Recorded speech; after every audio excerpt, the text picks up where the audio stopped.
You know what a vain imagination does? You know what an unthankful person does? You know what a person who don't glorify and magnify God? Do you know where it leads? It leads to our next point, a hardened heart.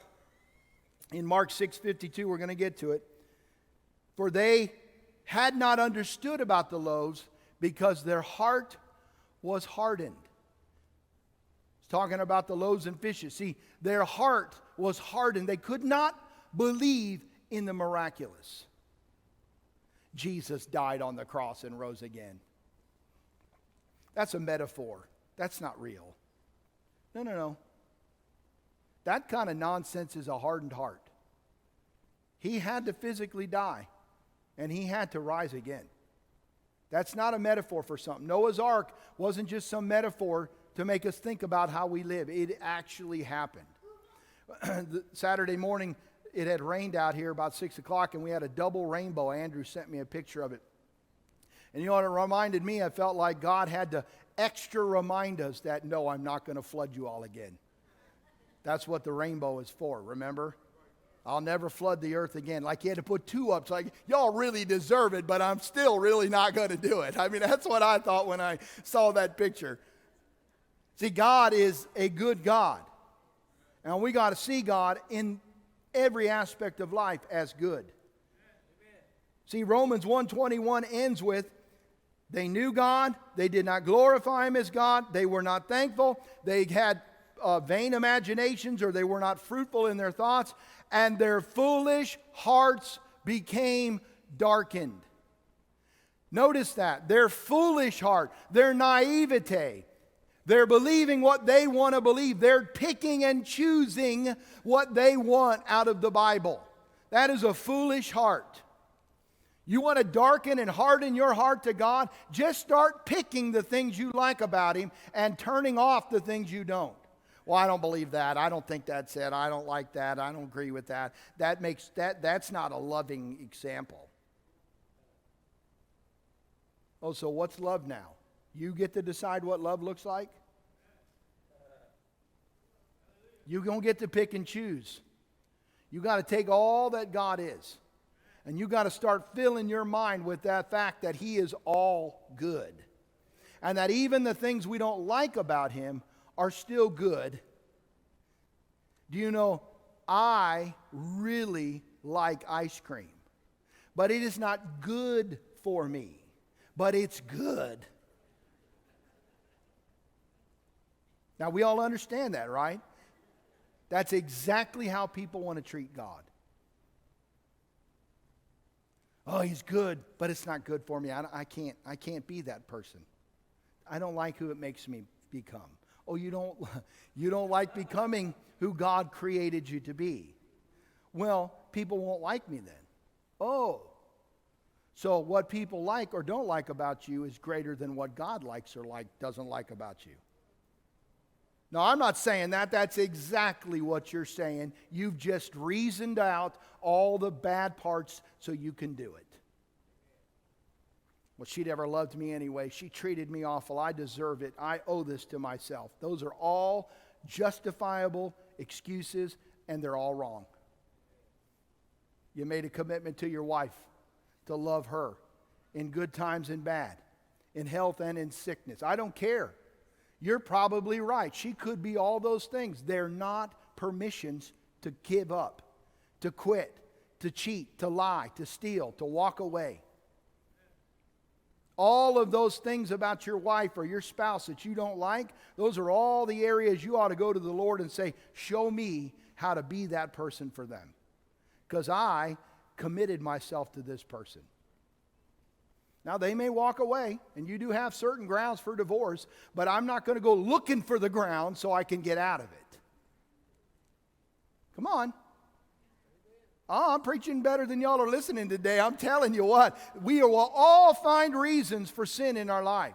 It doesn't make it right, no matter how good it feels to me, and everybody in the world accepts it as normal. If it's not to Him, it's not right.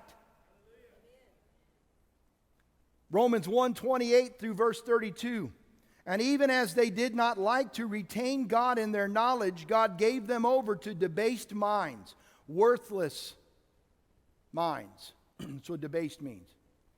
to do those things which are not fitting, being filled with all unrighteousness, sexual immorality, wickedness, covetousness, maliciousness, full of envy and murder and strife and deceit, evil-mindedness. They are whisperers.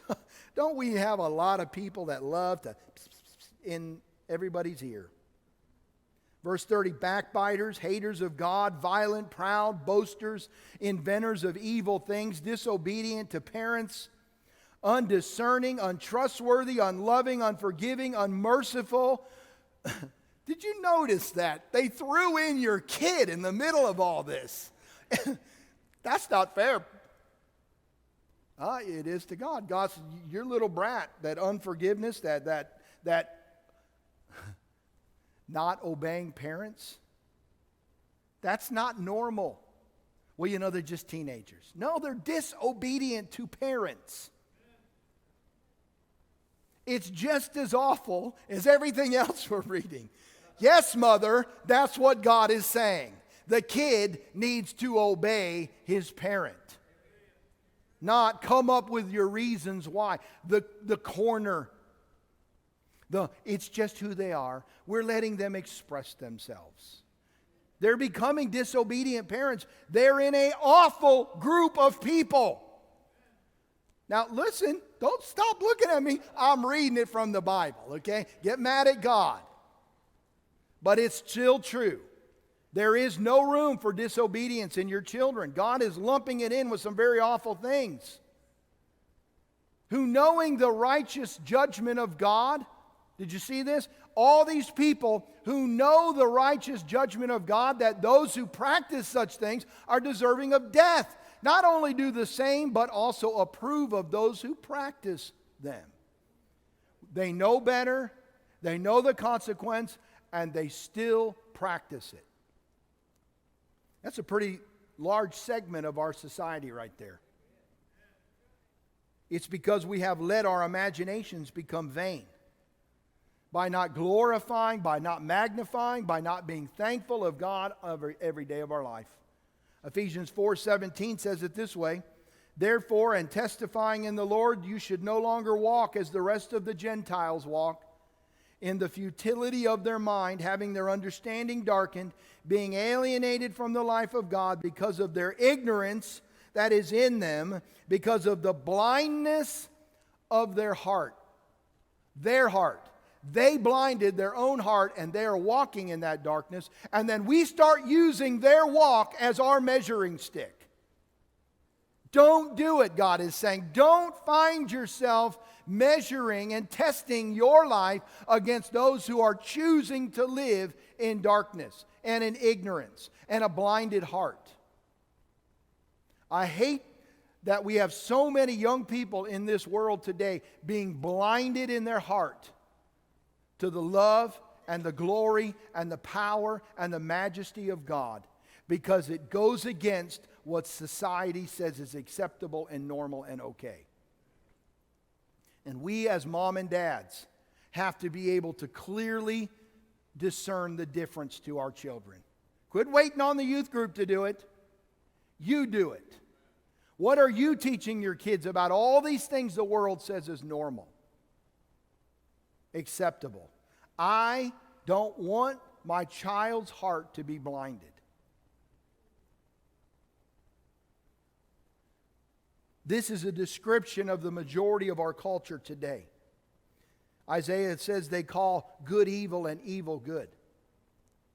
Many Christians are desperately praying for God to reverse the condition of their heart in the world's people. Oh, Father, change their heart, rearrange our society.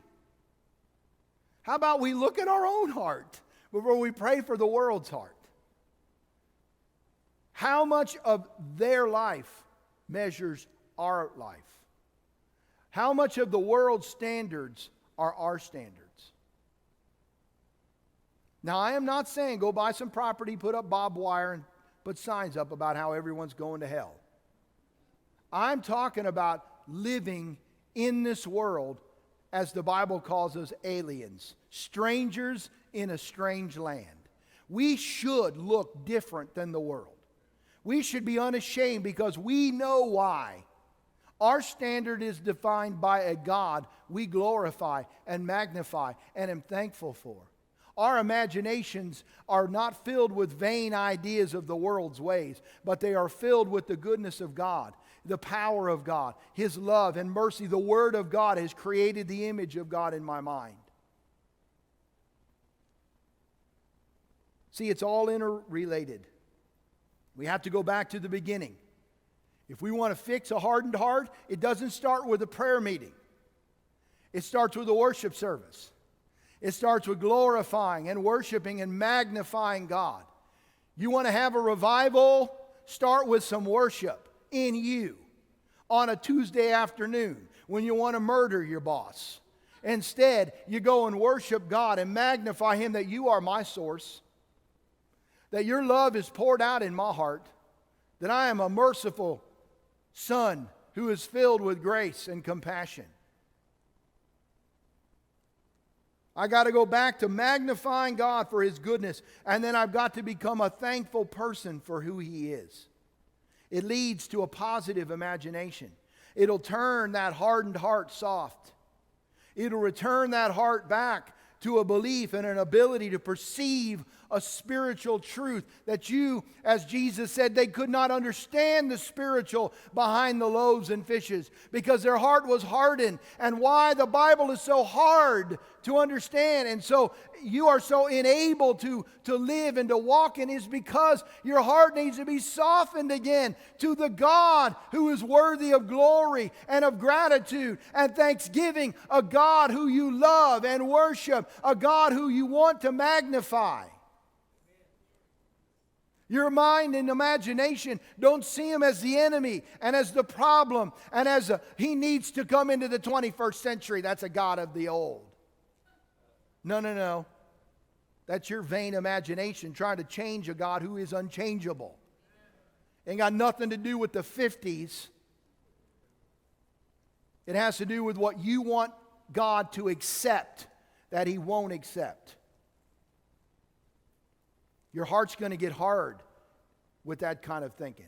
Your imagination will become vain living that way.